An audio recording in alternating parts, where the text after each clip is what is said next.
Okay, tell me, you are living being in this earth which is not living, right? Earth is living.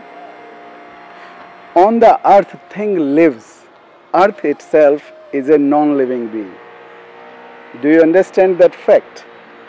Right? Plants grow in earth, we are growing on earth, but earth is not living. You understand this fact or not?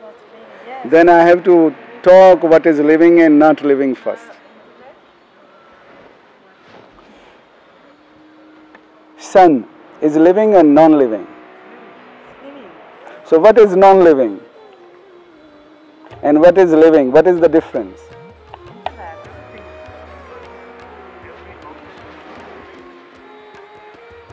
This is also living then, right?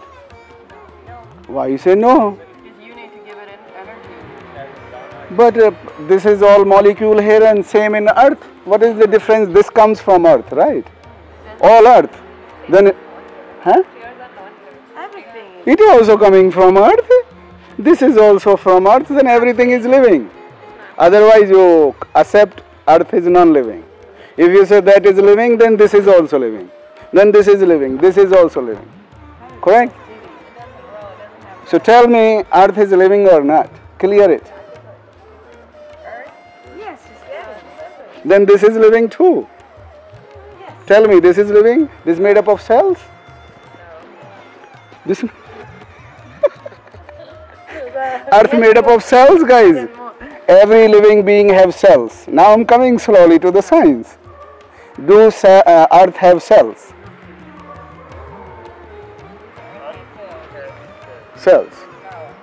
It have nucleus. It have mitochondria. So anything which is living have cells. One thing. Earth is non-living. Sun is non-living, but they help in living beings. Sunlight help in living beings, okay? Earth help in living beings. By the way, why I am beginning from there? Because I want to distinguish two things, living and non-living, okay? There are two things in this world which is living and non-living.